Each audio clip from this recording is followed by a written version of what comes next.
Hello दोस्तों, आज हम स्टार्ट करेंगे क्लास 12th की एनसीईआरटी का थीम 4 जिसका टाइटल है थिंकर्स बिलीव्स एंड बिल्डिंग्स का पार्ट 2। इससे पहले कि हम आगे बढ़ें, हम आपको बता दें कि जो लोग भी चैनल पे नए हैं वो प्लीज़ चैनल को सब्सक्राइब कर दें एंड वीडियो को लाइक कर दें एंड शेयर कर दें। अब हम आते हैं चैप्टर पे। इसके फर्स्ट पार्ट में हमने देखा कि जो थिंकर्स थी, जो सोच थी, आइडियाज थी, वो सारी चीजें कैसे डेवलप हुई, उनका बैकग्राउंड क्या था, किस तरीके से बुद्धिज्म डेवलप हुई, जैनिज्म किस तरह से डेवलप हुई, स्तूप का क्या कंस्ट्रक्शन रहा है, कैसे स्तूप से हिस्टोरियंस ने हिस्ट्री को रिकंस्ट्रक्ट किया है, ये सारी चीजें हम इसके फर्स्ट पार्ट में, इसके पहले वीडियो में देख चुके हैं। अब हम देखते हैं इसके आगे से। ठीक है, हमने जैनिज्म तक का पार्ट कवर कर लिया है। अब हम इसकी फोर्थ हेडिंग जो कि है quest for enlightenment the Buddha की, उस पे हम आते हैं। ठीक है, तो इसमें क्या था कि उस टाइम पीरियड पे बहुत सारे इन्फ्लुएंशियल टीचर्स जो है इमर्ज्ड हो रहे थे, उसी में से एक बुद्धा भी थे।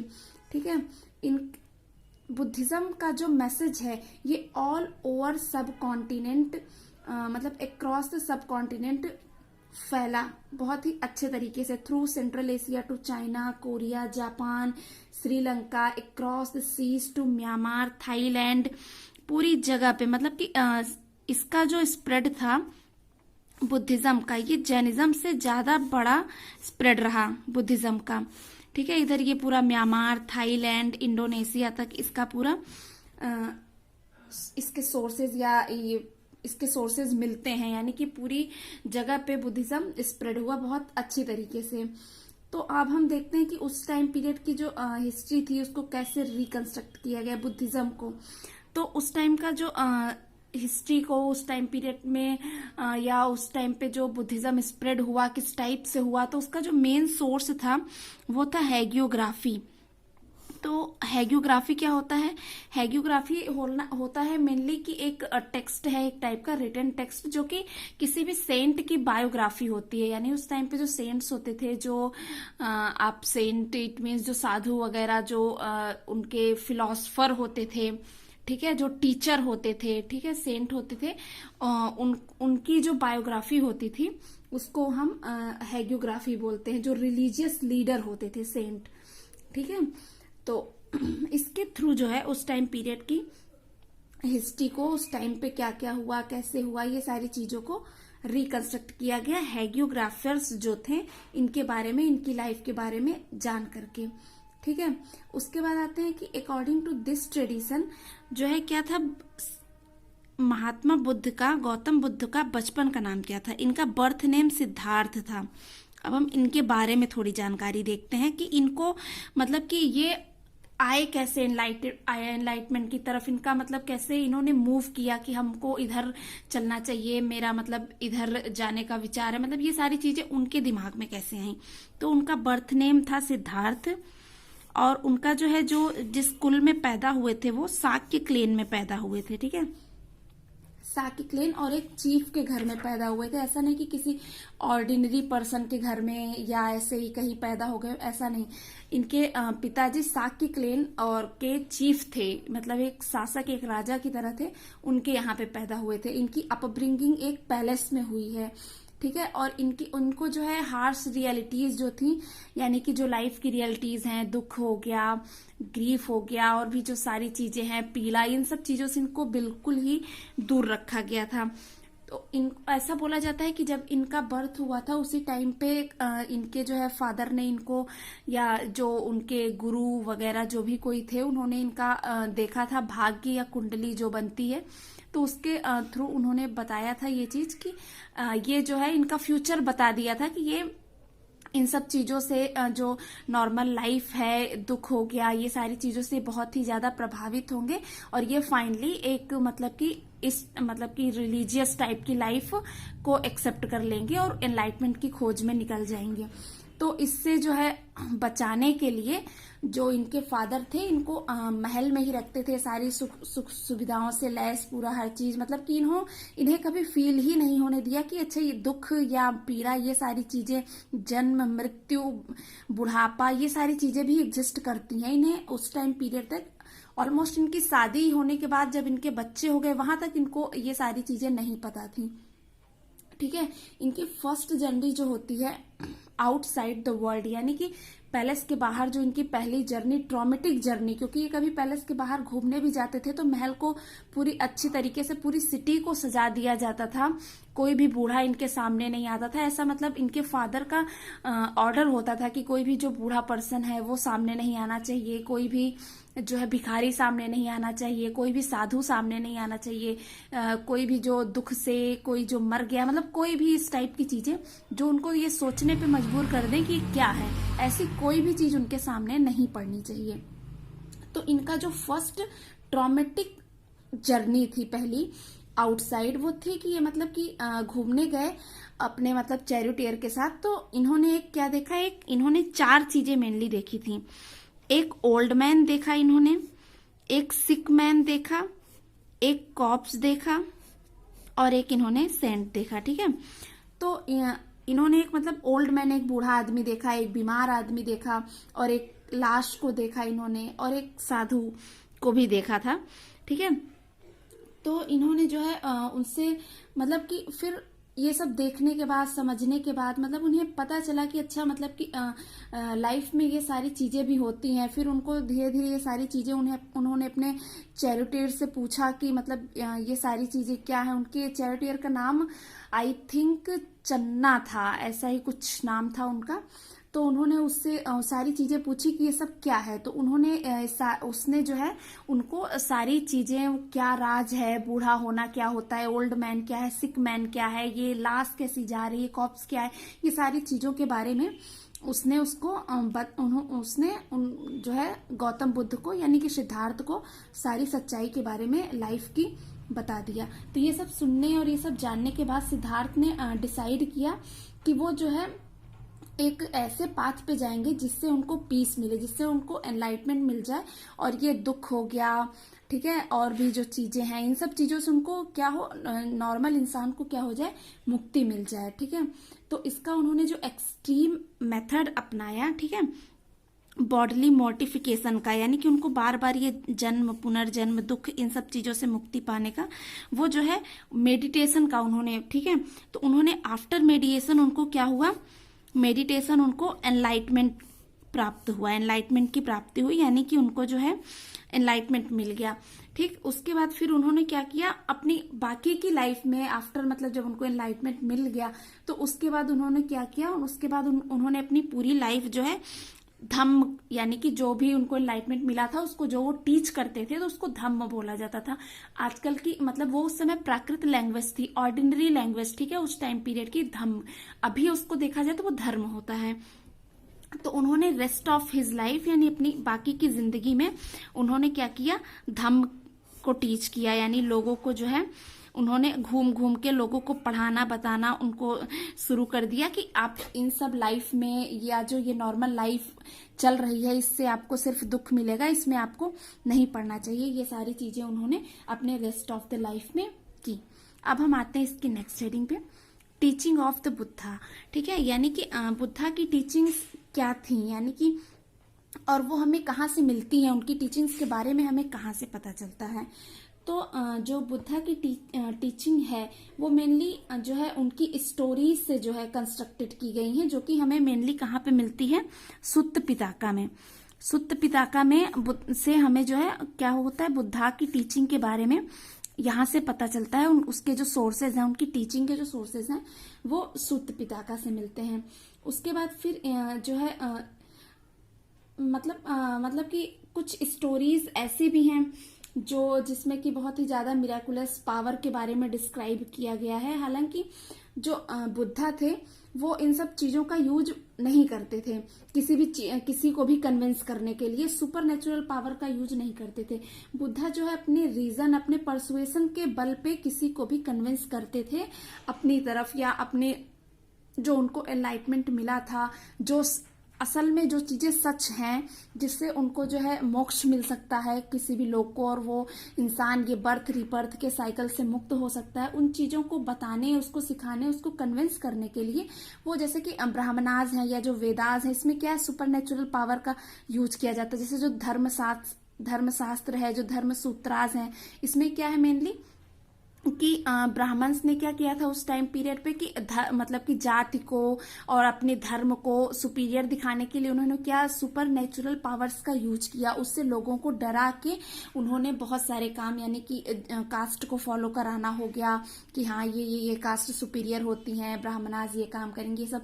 तो ये सारी चीजें वो उसके थ्रू करते थे। महाभारत के थ्रू उन्होंने बहुत सारी चीजें जो है राजा से प्रजा से मनवाना, ये सारा काम वो करते थे। लेकिन बुद्धा का ऐसा मानना नहीं था, वो सुपर नेचुरल पावर का यूज नहीं करते थे। ऐसी भी एक स्टोरी मतलब कि बताई जाती है कि एक जो है, एक बार क्या हुआ कि ग्रीफ, मतलब कि एक औरत थी, उसका बेटा मर गया था। तो वो जो है उसने बुद्ध के बारे में काफी कुछ सुना था कि बुद्धा मतलब कि दुख से सबको निकाल देते हैं, बचा लेते हैं, ऐसा टाइप का उसने सुन रखा था, जो भी सुनाओ। तो वो अपने बच्चे को लेके जो है बुद्धा के पास गई और उनसे कहती है कि मतलब कि मुझे, मतलब मेरे बच्चे को वापस कर दीजिए, या उसको एज मतलब कि जिंदा कर दीजिए, ठीक है।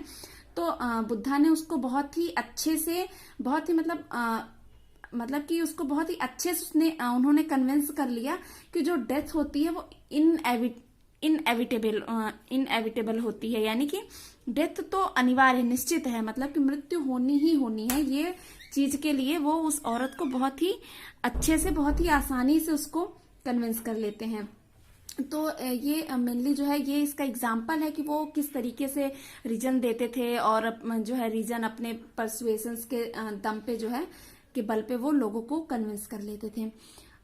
उनकी जो है स्टोरीज जो होती थी वो मेनली क्या है कि ऑर्डिनरी पीपल की जो लैंग्वेज होती थी उसी में नैरेटेड है। तो वो क्या होती थी, वो इजिली अंडरस्टूड होती थी। जैसे कि उस टाइम पे संस्कृत भाषा बहुत ज्यादा प्रचलित थी और इसको एलीट की लैंग्वेज भी उस टाइम पे माना जाता था।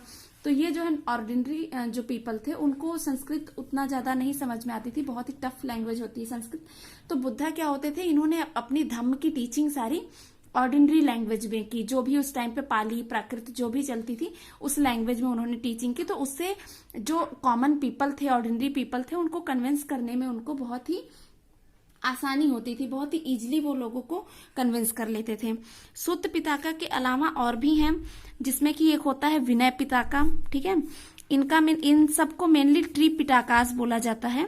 इन त्रिपिटाकास में सारी बुद्ध की जितनी भी मतलब टीचिंग है, उनके रूल रेगुलेशंस, वहां के लोग, मतलब सारी चीजें इसमें जो है सारी चीजें इसमें इंक्लूडेड हैं। तो मेनली ये त्रिपिटाकास जो है वो 3 है, सुत्त पिताका, विनय पिताका और एक हो गया अभिधम्म पिताका, ठीक है। तो एक हो गया सुत्त पिताका जिसमें कि बुद्धा की टीचिंग है, दूसरी विनय पिताका जिसमें कि रूल्स एंड रेगुलेशंस है फॉर द मॉन्क्स, यानी कि जो भी मॉन्क्स होते थे, यानी कि जो आदमी औरत मैन वुमेन जो भी उनके जो है सर्कल में होते थे, जो भी उनको फॉलो करते थे, उनके लिए जो रूल्स एंड रेगुलेशंस थी वो सब विनय पिताका में है। और तीसरा जो कि अभिधम्म पिताका, इसमें सब जो है फिलोसॉफिकल मैटर्स से रिलेटेड चीजें अभिधम्म पिताका में लिखी हुई हैं, ठीक है।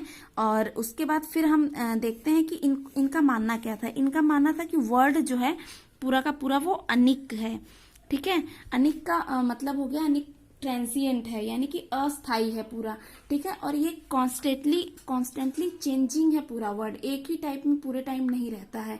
और क्या है कि ये क्या है, ऑल्सो सोललेस भी है, अनंत मतलब सोललेस, ये सोललेस भी है। और ये जो होल वर्ड है ये पूरा सौरों से भरा हुआ है, यानी कि दुख है इसमें। और इन सब से निकलने का सिर्फ एक ही जो है पाथ होता है, जो कि उन्होंने बताया, वो होता है मतलब कि एनलाइटमेंट ले लेना या जो है मोक्ष की प्राप्ति कर लेना, ठीक है। क्योंकि गॉड जो है वो कोई ऐसे इधर उधर या इस किसी मूर्ति के फॉर्म में एग्जिस्ट नहीं करता है। तो उसके लिए आपको मेडिटेशन के थ्रू, इन्हीं सब के थ्रू आपको लेना पड़ेगा। निर्वाण जिसको बोला जाता है, निब्बाना मतलब जो प्राकृत लैंग्वेज थी उसमें निब्बाना, नॉर्मली इसको निर्वाण बोला जाता है। तो इसकी प्राप्ति के लिए तो बुद्धा ने बहुत मतलब जो सोशल वर्ड से रिलेटेड चीजें थी, जो क्रिएशन ऑफ ह्यूमंस था, ठीक है, जो डिवाइन ओरिजिन थी, इन सब चीजों के बारे में बहुत सारी चीजें बताई। और उन्होंने जो किंग्स थे, गृहपतिस थे, ठीक है, गृहपति यानी कि जो गृहपतिस थे, उन सबको भी एडवाइस किया, ठीक है, कि आप प्लीज आप एक ह्यूमन की तरह रहिए। जैसे कोई कोई किंग होते थे वो बहुत ही ज्यादा क्रूएल होते थे, तो उन सबको एडवाइस करना कि नहीं प्लीज आप ह्यूमनली बिहेव करिए, सबसे एथिकल रहिए। इन सारी चीजों के बारे में उन्होंने टीचिंग की। और जो साइकिल होता है जो है सफरिंग का, मतलब कि जो मतलब हमारी जो सफरिंग होती है, मेनली हमारा जो दुख मिलता है, वो उनका मानना था कि ये जो है हमारा दुख का कारण हम ही होते हैं। मतलब मेनली हमें दुख हमारे डिजायर्स के कारण ही मिलता है। तो अगर हमारे डिजायर्स खत्म हो जाते हैं तो हमें हमारे जो है ऑलमोस्ट जो दुख होते हैं वो खत्म हो जाते हैं। तो ये जो साइकिल ऑफ सफरिंग थी, इन सब चीजों से मुक्त होने का भी मार्ग उन्होंने बताया, ठीक है। और जो बर्थ रीबर्थ इन सब चीजों से फ्री होने की का मार्ग भी उन्होंने बताया कि इसका इन सब का एक ही है, क्या कि मेडिटेशन आप करिए, ठीक है। और इन सब चीजों से बहुत ज्यादा डिजायर, ये इन सब चीजों में पढ़ने की जरूरत, और बहुत ज्यादा ये जो प्लेजरफुल लाइफ होती है इसमें नहीं रहना है, इससे दूर हटना है, ठीक है। उसके बाद हम आते हैं इसकी नेक्स्ट हेडिंग पे, फॉलोअर्स ऑफ बुद्धा, ठीक है। तो फॉलोअर्स ऑफ बुद्धा, इसमें हम देखते हैं कि मतलब इनके फॉलोअर्स के बारे में कैसे, मतलब क्या करते थे, क्या ये सारी चीजें, ठीक है। तो इसमें क्या होता था, मेनली एक पूरी बॉडी होती थी जो इनके डिसाइपल्स की, तो वो पूरा एक साथ जो रहते थे उसको पूरा क्या बोला जाता था, संघ। इन्होंने एक संघ फाउंड किया था। इनके जितने भी डिसाइपल होते थे वो, और जो मॉन्क्स होते थे, वो सारे के सारे क्या होते थे, उसी संघ में, उसी ऑर्गेनाइजेशन में रहते थे, ठीक है। मॉन्क्स का जो ऑर्गेनाइजेशन होता था उसको संघ बोला जाता था। और उन्हीं मॉन्क्स में जो टीचर बन जाते थे, ठीक है, यानी जो उनके डिसाइपल होते थे, ठीक है, संघ में, तो उनमें से भाई सबका काम डिवाइड होता था। तो कुछ जो है उसमें जो टीचर होते थे धम्म के, ठीक है, उनको हम मोंक्स बोल देते थे, ठीक है, मोंक्स बोला जाता था। जो धम्म के टीचर यानी कि जो धम्म, अब ऐसे नहीं कि कोई स्टार्टिंग में उसने ज्वाइन किया है तो वो पहले ही जाके पढ़ाने लग जाएगा, पहले ही वो धम्म की टीचर, पहले वो खुद भी तो पढ़ेगा ना। तो जब वो खुद भी पढ़ता है तो वो डिसाइपल है। तो वो जो डिसाइपल का पूरा होता था, जहां जहां के सारे डिसाइपल्स रहते थे, जो उनका ऑर्गेनाइजेशन था उसको संघ बोलते थे। और जो मोंक होते थे वो क्या होते थे, मेनली जो टीचर होते थे धम्म के, उनको जो है मोंक बोला जाता था। तो इनका जो है, इनकी जो लाइफ थी वो बहुत ही ज्यादा सिंपली थी, ठीक है। भिक्खूज भी इनको बोला जाता था। ये बहुत ही सिंपली रहते थे। सिंपली रहने का मतलब कि ये लोग जो है बहुत एक, मतलब इनके पास बॉल होता था, ठीक है, उसी बॉल में ये फूड मतलब रिसीव करने के लिए, किसी से खाना वाना लेने के लिए ये एक कटोरा रखते थे अपने पास में, और उसमें खाना लेते थे, वही खाते थे। और दिन में एक बार सिर्फ खाना खाते थे ये लोग। और हमेशा ये लोग दान पे ही जो है निर्भर डिपेंड होते थे। जो दान में मिल जाता था वही सब ये लोग खा लेते थे। और इनको क्या बोला जाता था, भिक्खूज या जो फीमेल्स होती थी उनको भिक्खुनीज बोला जाता था।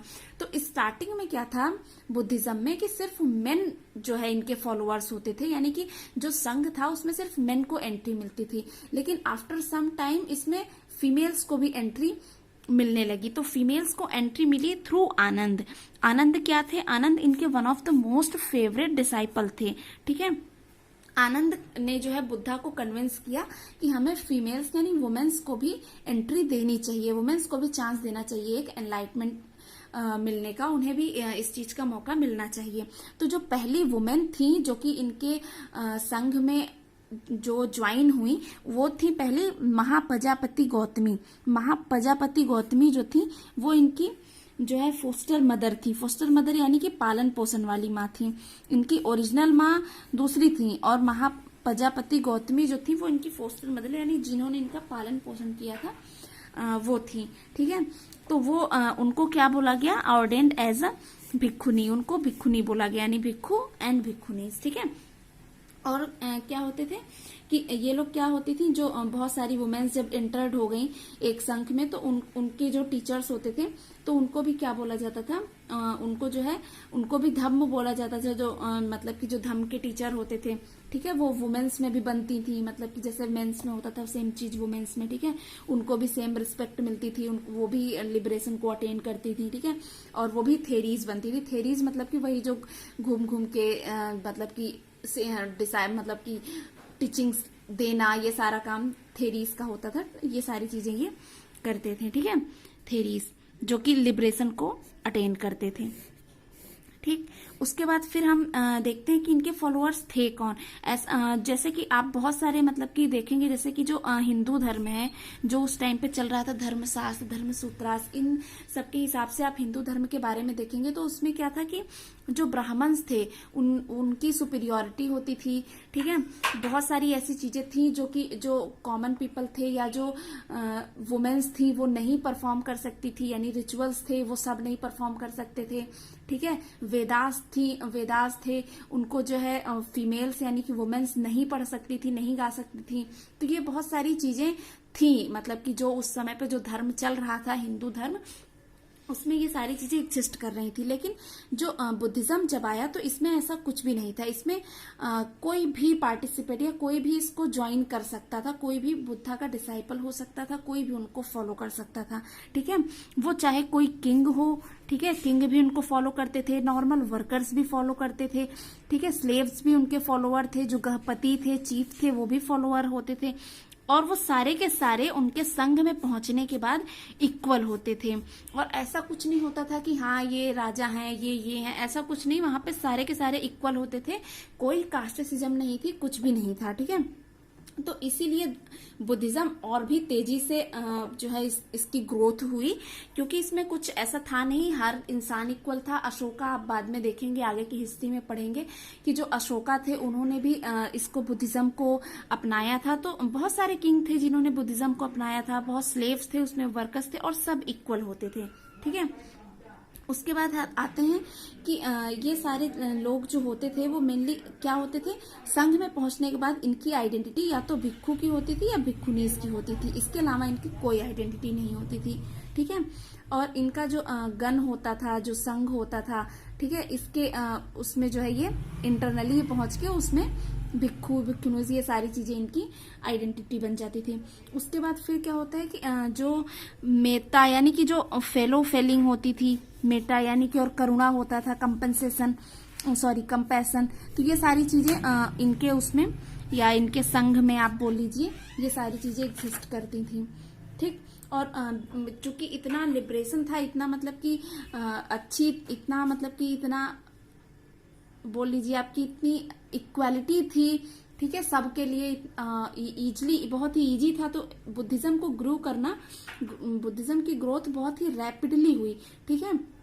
और बुद्धा की जब तक डेथ नहीं हुई वो पूरा मतलब कि रेस्ट ऑफ हिज लाइफ उन्होंने जो है टीचिंग की, लोगों को सिखाया, हमेशा सोशल चेंज में लगे रहे, जो लोग कंफ्यूज थे उनको जो है रिलीजियस प्रैक्टिसेस में लगे हुए थे, या उनसे जो डिससेटिस्फाइड लोग थे, बहुत लोगों ने उनको ज्वाइन किया, सबने जो है जो बेस्ड ऑन बर्थ थे, एक सुपीरियोरिटी लेने वाले, ये सारे लोग मतलब कि इन सब से बचने के लिए बहुत सारे लोगों ने बुद्धिज्म को ज्वाइन किया, उनकी जो मेटा यानी कि जो फेलो फीलिंग थी, करुणा, कंपैशन, ये सारी चीजें, यंगर वीकर सारे लोग सब एक बराबर होते थे, और सब इनकी जो है मेन वुमेन सब इनकी टीचिंग्स, इनकी आइडियाज से बहुत ही ज्यादा इम्प्रेस्ड थे। उसके बाद हम इसकी नेक्स्ट हेडिंग पे आते हैं, स्तूपास, ठीक है। अब हमने यहाँ तक देख लिया बुद्धिस्ट आइडियाज के बारे में, प्रैक्टिसेस के बारे में, कैसे इमर्ज्ड हुई, उसका प्रोसेस क्या था, उनका ट्रेडिशन क्या था, ये सारी चीजें, ठीक है, इंक्लूडिंग मतलब कि जो ब्राह्मणास थे, जैन्स थे, और भी दूसरे थे, उन सब का अभी तक हम देख चुके हैं, और इनके कंपेयर में बुद्धिज्म का क्या कैसे था, ये सारी चीजें भी हम देख चुके हैं, ठीक है। तो अब हम आते हैं कि बुद्धिज्म के सोर्सेस क्या है, हमें बुद्धिज्म के बारे में कैसे पता चलता है। तो बुद्धिज्म का जो एक one of the most important source है वो है स्तूपास, ठीक है। बुद्धिज्म के जो स्तूपास उस टाइम पीरियड पे बने हैं, उससे हमें बहुत ज्यादा सोर्स मिलते हैं, ठीक है। इनके बारे में जो कुछ ट्रीज, स्पेशल ट्रीज हैं, कुछ यूनिक रॉक्स हैं, कुछ साइट हैं, नेचुरल ब्यूटीज हो गई उनकी साइट में कुछ, और जो श्राइन्स हैं मेनली जो चैत्याज उनको बोला जाता था, यानी कि ये मतलब कि जैसे बुद्धा को ही कहीं पे एनलाइटमेंट मिला, ठीक है, तो ये क्या हो गई, सेक्रेड प्लेसेस हो गई, ठीक है, चैत्याज हो गया। तो इन सब चीजों से क्या हुआ कि बहुत सारी जानकारी हमें मिलती है उस टाइम पीरियड के बारे में। बुद्धा की लाइफ की मतलब कि बहुत मेनली 4 इम्पोर्टेंट प्लेस थी, जो कि अब जो है बुद्धिज्म के लिए, जो भी बुद्धिज्म फॉलो करते हैं उनके लिए वो सेक्रेड प्लेस में काउंट किया जाता है। बहुत ही ज्यादा सेक्रेड प्लेस तरीके से, मतलब बहुत ही ज्यादा है। जैसे कि आप हिंदू में, मुस्लिम्स में देख लीजिए, हज हो गया, और जो उनकी दरगाह होती है या उनके जो मस्जिद होते हैं, उस टाइप का जो बुद्धा की लाइफ के 4 प्लेसेस हैं वो हैं बुद्धिज्म में। तो पहला प्लेस है जहां पे उनका जन्म हुआ था, बॉर्न यानी कि लुम्बिनी, ठीक है। दूसरा प्लेस है जहां पे उनको एनलाइटमेंट मिला था, बोध गया, ठीक है। एंड तीसरा प्लेस था जहां पे उन्होंने फर्स्ट सरमॉन दिया था, यानी कि सारनाथ में।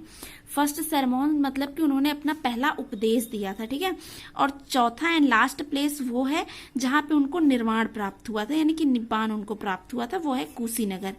कुशीनगर आपका इधर पटना के पास है, सारनाथ बनारस हो गया, बोध गया भी आपका उधरी है, लुम्बिनी आपका पड़ता है नेपाल में। तो ये सारी सेक्रेड प्लेसेस हैं बुद्धिज्म की। उसके बाद हम देखते हैं कि आखिर ये स्तूपास बने क्यों, ठीक है। स्तूपास भाई बने हैं, उसका कुछ रीजन होगा, ऐसे तो नहीं स्तूप बन गए हैं। तो स्तूपास जो मेनली बने हैं वो बॉडली रिमेन्स भी बने हैं, जैसे कि लुम्बिनी हो गया, वहां पे कोई स्तूप बन गया, या जहां उनको एनलाइटमेंट मिला कुछ स्तूप वहां बन गए। तो इन सब क्या कुछ मान लीजिए कोई बहुत ही इम्पोर्टेंट, बहुत ही जो है फेमस मोंक है, उनकी डेथ हुई तो वहां पे जो है क्या हो गया, बन गया, स्तूप बन गया, ठीक है। तो जो बॉडली रिमेन्स होता था वहीं पे उसी के पास जो है स्तूप बनते थे। स्तूप मेनली होते क्या थे, माउंड जो होते थे, यानी कि माउंड बन जाते थे। जैसे कि एक जगह पे मिट्टी बहुत इकट्ठा हो जाती है तो एक मिट्टी का टीला टाइप नहीं बन जाता, तो उसी टाइप का माउंड टाइप का होता था, उसको हम स्तूपास बोला जाता, वो उसको स्तूप बोला जाता था, या स्तूप उस टाइम पे जो है बोला जाता था। तो जो प्री बुद्धिस्ट टाइम पीरियड था वो भी उस टाइम पीरियड पे भी इरेक्ट, मतलब कि स्तूप को इरेक्ट किया जाता था। ऐसा नहीं कि जब बुद्धिज्म आया तभी जो है स्तूप बनने स्टार्ट हुए, उसके पहले भी स्तूप बनते थे, काफी स्तूप बनते थे, ठीक है। लेकिन जो फिर बुद्धिस्ट टेक्स्ट जो की है, जिसका नाम की है अशोक वदना, ठीक है, अशोक वदना में जो है हमें उससे पता चलता है बुद्धा की रिलिक्स के बारे में, जो कि क्या है कि उसमें उसमें है, स्तूपाज में है, ठीक है। तो उससे हमें पता चलता है कि इनके जो अशोक के जो स्तूप उस टाइम पे कंस्ट्रक्ट किया गया था, उसके पार्ट जो है कहाँ कहाँ पे डिस्ट्रीब्यूटेड हैं बुद्धा के रिलिक्स के, जो कि बहुत ही ज्यादा इम्पोर्टेंट टाउन्स में और इन सब जगहों पे जो उनके जो है कुछ पार्ट उसके हैं, किस किस जगह पे हैं, वो हमें जो है अशोक का एक जो है एक बुद्धिस्ट टेक्स्ट है जो कि अशोक के टाइम पीरियड पे लिखा गया था, अशोक वदना करके। तो उसमें ये सारी चीजें हमें पता चलती हैं स्तूपास के बारे में। इंक्लूडेड जो कुछ इंपॉर्टेंट स्तूपास हैं, जैसे कि भरहुत का स्तूप हो गया, ठीक है, सांची का स्तूप हो गया, और अमरावती का स्तूप हो गया, ठीक है। सारनाथ भी है, ठीक है, इंपॉर्टेंट प्लेस, वहां पे भी स्तूप बने हैं। तो ये सारे स्तूपास के बारे में हमें अशोक वदना नाम का एक जो है टेक्स्ट है, उससे हमें सारी चीजें पता चलती हैं। अब हम आते हैं इसकी नेक्स्ट हेडिंग पे, हाउ वर स्तूपास बिल्ट, यानी कि ये स्तूपास बने कैसे। तो इंस्क्रिप्शन से हमें पता चलता है कि जो स्तूपास हैं वो मेनली जो है रेलिंग्स और पिलर्स के फॉर्म में बने हुए हैं। इसमें रेलिंग्स हैं, पिलर्स हैं, और इसके लिए जो डोनेशन होती थी, ठीक है, वो मेनली जो है बिल्डिंग के लिए जो डोनेशन होती थी, वो जो है जो उस टाइम पे किंग्स होते थे, जो जैसे कि सातवाहनास थे, उन्होंने बहुत सारी स्तूपास का जो है निर्माण करवाया, उस टाइम फंड देते थे इन सारी स्तूपास को बनवाने में, ठीक है। और कुछ जो है उस टाइम पीरियड पे जो वो थे चीफ थे, ठीक है, और जो मतलब एक से एक आइवोरी वर्कर थे, यानी कि आइवोरी मतलब आपको पता होगा हाथी दांत होता है, तो उसके काम करने वाले यानी कि बहुत ही ज्यादा पैसे वाले रहे होंगे। तो उन लोगों ने भी क्या किया, डोनेशन दिया है स्तूपास को बनवाने के लिए, क्योंकि भाई जैसे आप फॉलो कर रहे हैं बुद्धिज्म को, जैसे कि जो है हिंदू धर्म में होता था, या जो है बाकी के जो फॉलोअर्स थे, कोई आप उस धर्म को फॉलो कर रहे हैं तो आपके पास पैसे हैं, तो लोग आज भी मंदिर बनवाते हैं, कुछ लोग है ना ऐसी तीर्थ वाली चीजों पे खर्च करते हैं पैसे, मतलब कि इन सारी चीजों पे। तो वैसे बुद्धिज्म में भी था, जो लोग बुद्धिज्म को फॉलो करते थे उनके पास पैसे हैं तो वो जो है उनकी रिस्पेक्ट करते हैं, तो फिर वो फंड देते थे, डोनेशन देते थे ये स्तूपास बनवाने के लिए, क्योंकि बुद्धिज्म में यही था भाई उस समय। वहां पे उनकी कोई मंदिर वो मूर्ति पूजा में विश्वास तो करते नहीं थे कि वो कोई बुद्धा की मूर्ति रख के उनकी टेम्पल बनवाएंगे, ऐसा कुछ तो रहता नहीं था। तो ये स्तूप बनवाते थे, ठीक है। तो उसके लिए जो फंड होता था वो मेनली ये सारे लोग देते थे, जो भी किंग होता था, जो भी उस टाइम पीरियड पे जो भी थे, सारे लोग जो है मिलके अपना देते थे। सबका नाम होता था उसमें स्तूपास में, जगह जगह पे। तो ये सारा होता था। उसके बाद अब हम आते हैं इसकी नेक्स्ट हेडिंग पे, द स्ट्रक्चर ऑफ स्तूपास, ठीक है। तो स्तूपास जो बनते थे स्तूप, उसका स्ट्रक्चर क्या होता था, तो वो मेनली क्या होता था, हीप टाइप का स्ट्रक्चर, हीप होता था, एक माउंड जो है होता था, सेमी सर्कुलर स्ट्रक्चर आप बोल सकते हैं, अर्थ पे बना होता था, उसको क्या बोला जाता था, स्तूप बोला जाता था, ठीक है। तो मेनली, और इसको क्या ऊपर एक जो पार्ट होता था, जो ऐसे मतलब सेमी सर्कुलर वाला पार्ट होता था इसका ऊपर वाला, उसको जो है अंडा बोला जाता था। उसके ऊपर एक हर्मिका बना होता था, ठीक है। उसके ऊपर यास्ती होती थी, उसके ऊपर छतरी होती थी। तो ये मेनली जो है स्तूप का स्ट्रक्चर होता था। आप यहाँ पे इस स्ट्रक्चर में देख सकते हैं स्तूप का, इस तरीके से स्ट्रक्चर होता था। इधर जो गेट मतलब कि पिलर टाइप के खड़े होते थे, इनको क्या बोला जाता था, इनको तोरण बोला जाता था। एक तरफ इधर हो गया हमारा वेस्ट तोरण और इधर हो गया ईस्ट तोरण, ठीक है। और ये इसका क्या है, ये साउथ, ये वाला इधर ये साउथ जो है तोरण हो गया। और ये स्टोन का जो है फेंस होती थी, पूरी लगी होती थी, चारों तरफ रेलिंग होती थी, स्टोन फेंस लगे होते थे ये इधर, ठीक है। तो ये हो गया। उसके बाद फिर ये इधर से ये साउथ तोरण हो गया। फिर इधर अंदर आके फिर ये ऊपर जो है ये वाला क्या है, ये अपर लेवल का वॉकवे है, ठीक है। ये अपर लेवल वॉकवे हो गया। और ये जो अंडा मतलब कि ये वाला जो पार्ट है, ये थोड़ा सेमी सर्कुलर में, ये क्या होता था, इसको अंडा बोला जाता था। इसके ऊपर ये वाला जो चौकोर वाला पार्ट बना हुआ है, ये वाला, ये होता था हमारा हर्मिका, ठीक है।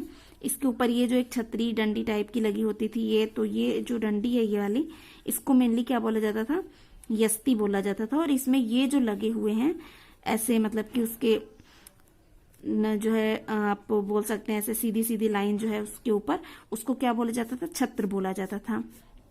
आप छतरी, छत्र कुछ भी बोल सकते हैं।